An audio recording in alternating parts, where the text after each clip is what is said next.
The season of the spooky, scary skeletons that shiver down your spine has finally returned. We can now bring the spirit of scary themes and monsters such as scarecrows, spiders, zombies, and worst of all, student loan payments. But you want to know what's even scarier than that?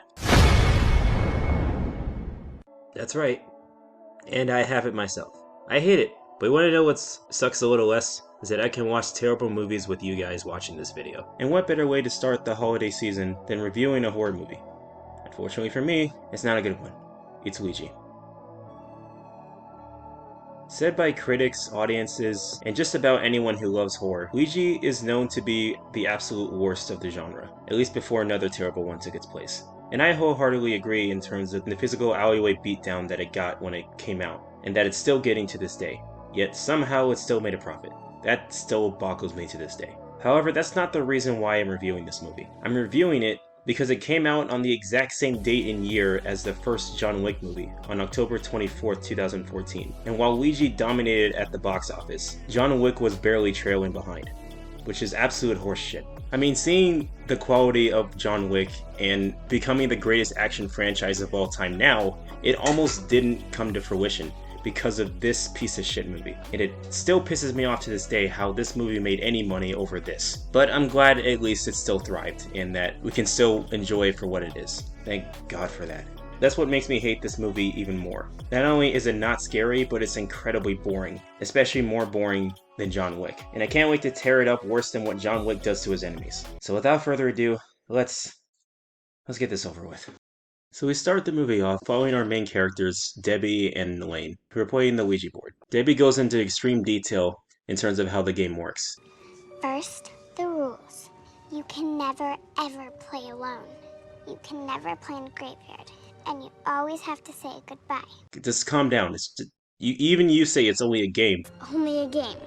But you're the one that's taking it more seriously than anyone else here. So just calm down.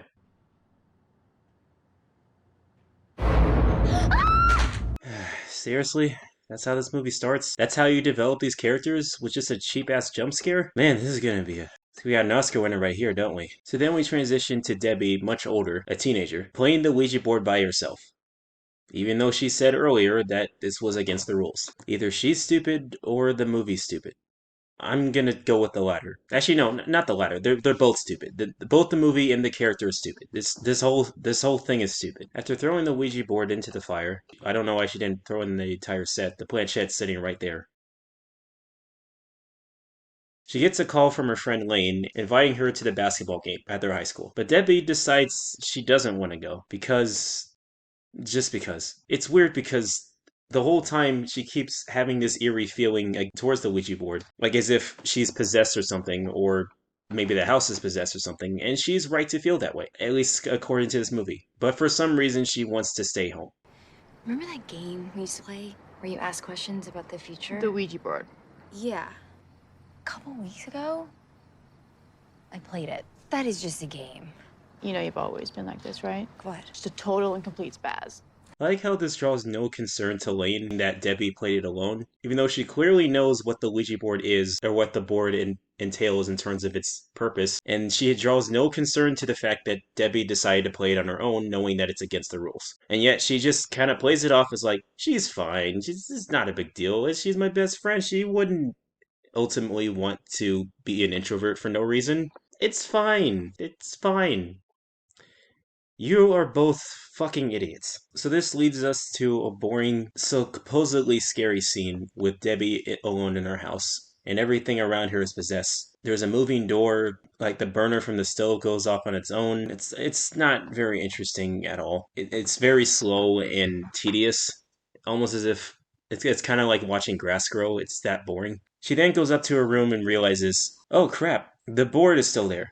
And the planchette that I decided not to put in the fireplace. She looks into the planchette and gets possessed by the demon or whatever, and then she hangs herself, leading us to the jump scare title screen. How the fuck did this make more money than John Wick? So Lane meets up at a cafe with her boyfriend and a few other friends, and they talk to each other. Just like the rest of the movie, it's not interesting because none of the characters really have any real personality other than that they're teenagers. Okay, so you're surfing all day. What do I do? I'm gonna teach you. By the end of the week, you'll be one with the waves. It'll be awesome. No. So what time are we hitting that party tonight? Oh, come on, you guys can't. Lainey's making you bail on me. They're acting like she's not the one who breaks up with every guy she goes out with. This is the problem with the movie, other than that it's not scary. The characters in this movie are not interesting at all. They're trying to play it off like they have this immense amount of chemistry between each other, but it doesn't feel that way, especially when it comes to the writing. The writing makes it sound like what 40-year-old man would think teenagers would sound like without it really doing any research. Oh, we're gonna go surfing, dude. I slept with so many guys. It's like, oh my god, you guys are like the perfect couple. I wish I had that if I didn't sleep with everyone. Like, for God's sake, do you have any form of understanding of how teenagers work? For Christ's sake. Selena eventually gets a text telling her to come home ASAP, and then finds out that her best friend had died. They go to the funeral, and everyone's sad, and everyone wears black because everybody's at a funeral and everything's sad. I've been to a funeral for my own grandmother, may she rest in peace, and funerals are not like this. Not usually. Usually, it comes down to not just mourning for the loss of the loved one, but also celebrating the life of how they were as people. But that's only because I had a close connection with my own grandmother. If they were to show that connection with Lane and her best friend, maybe we would have felt the same way. But the problem is, we barely get any of that. So all we get is just seeing people who are sad for the loss of a life. But we don't feel that way because we're never given any time to develop any of these characters. So bottom line, we don't give a crap about what's going on here. I mean, sorry for your loss, but honestly, I don't care that much. They keep showing this keychain like as if it's supposed to mean something. It's a connection with her best friend or whatever. But this is the first time we've ever seen that on camera, on screen. And yet it has some significance to it. They show it again later in the movie, but again, you don't feel anything because you don't know their chemistry, right? Or what the benefactor of their friendship was. All you had was just the Ouija board. But like that's just to sell the toy, not so much the friendship between each other. So it's really just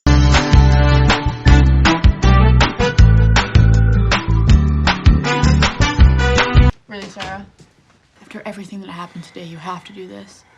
Do what? Sneak out. Make things so hard all the time.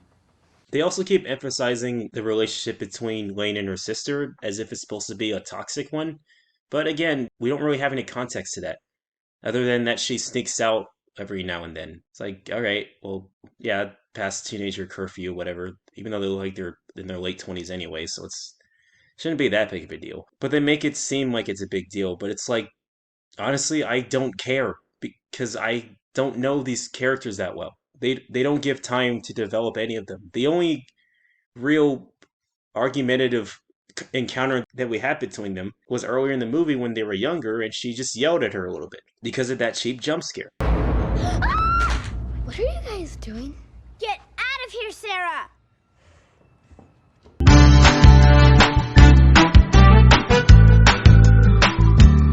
But other than that, that's it. They do reference her being just a troublemaker. I gotta go. It's my dad. Let me guess, your sister? Yep, causing chaos wherever she goes. I'm sorry, guys. Come on. But I'm just like, all right, do you have an example? Is this all you're going to show me? Is this all you can really do with this movie? How did this make more money than John Wick? So her dad leaves town, and she decides to look through Debbie's house. Her boyfriend tags along and goes into the pool, which leads us to an obvious foreshadowing jump scare that might happen later. That's the only reason why they had that useless scene in the movie, just to foreshadow it later. Oh boy, this movie sucks. So Lane hears a strange noise, and she follows it to Debbie's room, where she finds the Ouija board inside, following us with another cheap jump scare. Oh my god. It's me. What is that? Something Debbie and I used to do. We ask it questions like, do I have a secret admirer? Will we be friends forever? Things like that. No, it doesn't. It shows people from the dead, not your future. It's not a fortune teller. That's not how this works. I didn't know she had one. Remember that game we used to play where you ask questions about the future? The Ouija board. Yeah. A couple weeks ago, I played it. So Elaine makes it to school and meets up with her friend Pete, who was Debbie's boyfriend, and she tries to get some answers. A few days ago, I went to her house to try to talk to her. She didn't even want me to come inside. She did the same thing with me. Why are you asking me all this? Because your girlfriend died. Her best friend died. Are you seriously asking her why she's asking you any of this? She committed suicide without really understanding why it even happened. I'm pretty sure anyone would have that same concern. You don't seem to care much about her, do you? You know what? This is Ouija we're talking about. Nobody cares about anybody in this. So Lane suggests that they use the Ouija board to communicate with Debbie, and reluctantly her friends agree.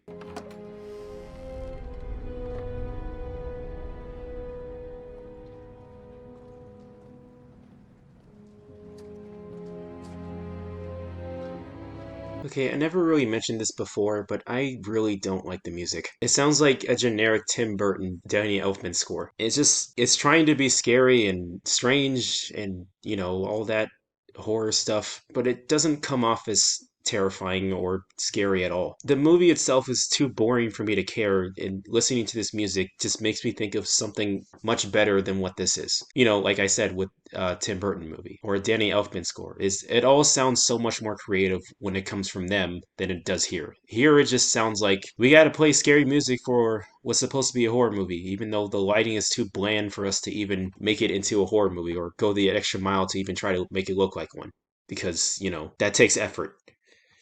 Anyway, let's get back to the story. Selene and her friends go into Debbie's house to try to do the Ouija thing, but not before a cheap jump scare. So they play the Ouija board and attempt to connect with Debbie, and this scene's pretty boring, and it's supposed to be scary, but it's not. It's boring. I don't really know what else to say about this scene. It's just boring. Let's move forward. Oh, I forgot, jump scare.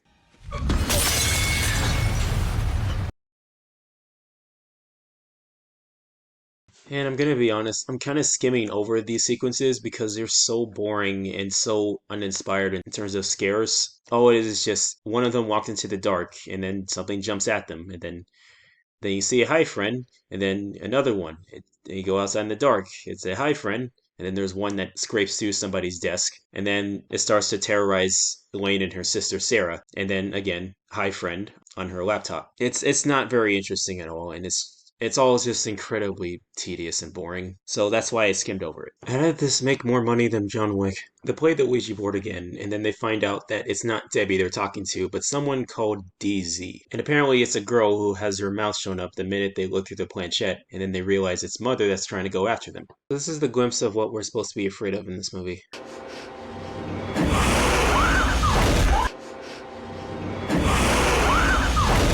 And there you go. It's just a ghost lady with the wide mouth, the wide jaw that screams. Are you scared yet? How did this make more money than John Wick? I feel like I'm gonna ask that a lot in this video. But I can't help it. How did this make more money than John Wick? This is so freaking boring. Oh my god. So after the horrific events of last night, which is just maybe 2 jump scares, the gang decides to separate from each other so that they can avoid it all completely, despite Lane's efforts trying to bring them all back together. She played alone. Yes, dipshit, she told you that. She told you that. How did you forget so easily? What are you, a moron? Oh wait, yeah, you are. Then we get a scene of one of the friends going home and getting ready for a bath, till suddenly she dies, in probably the most hilarious way.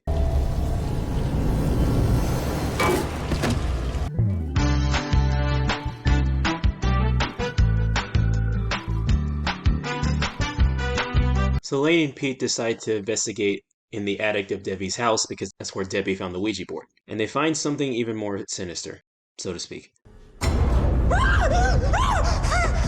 Still not scary.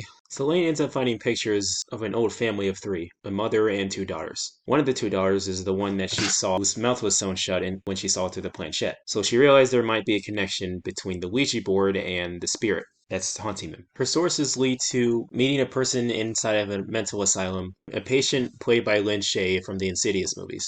And it only reminds me of watching the first Insidious movie over this piece of shit. She's probably the best actress in the movie, but only because in the context of dealing with the spirit, she almost sounds like she believed in this stuff, not just from the performance in the movie, but also probably in real life. She was fascinated by it all.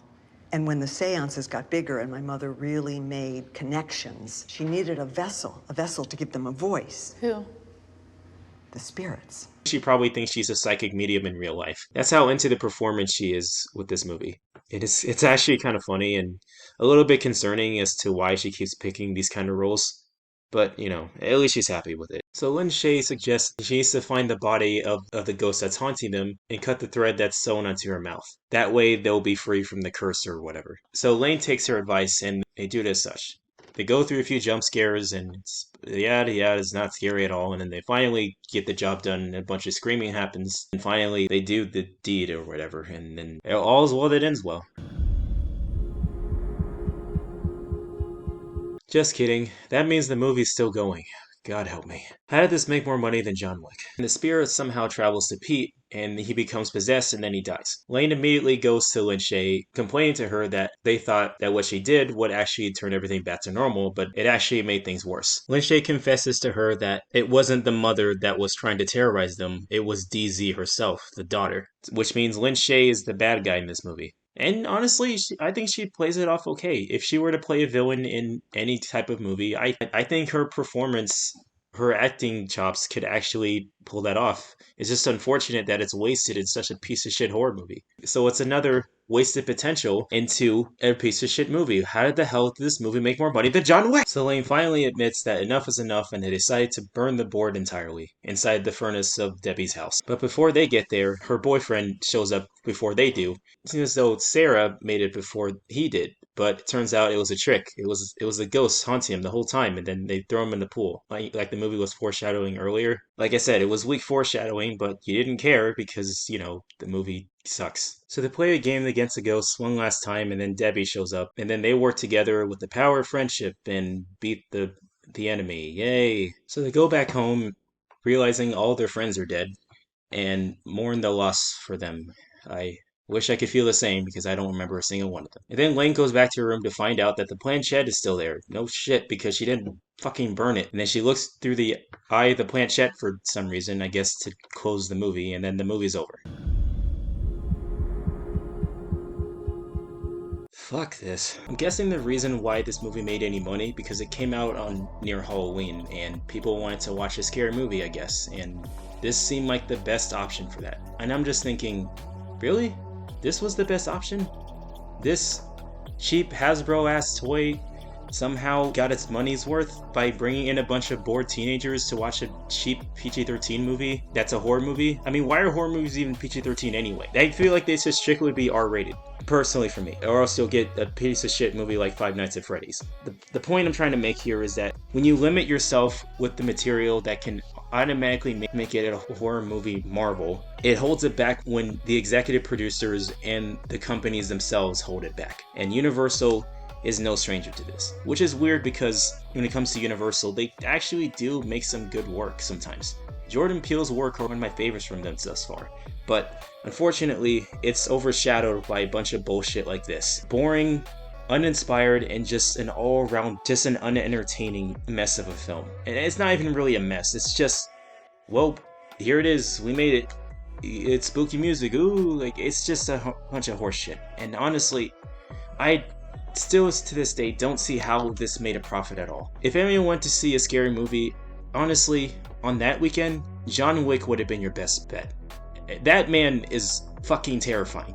John Wick is a terrifying man, but Keanu Reeves is a good man. So I guess that doesn't exactly go hand in hand, but you know, it's better than this. Either way, don't watch this movie if you haven't already. Just go watch something else. Go watch Halloween. Go watch any of these. Any of these would be better than this. Do anything else other than this. Go trick-or-treating. I don't care if you're 35. Just go out trick-or-treating. Fuck this shit. Anyway, that's my review. If you tuned in for the whole thing, hey, thank you for doing so. And I'll see you guys in the next one. See you later.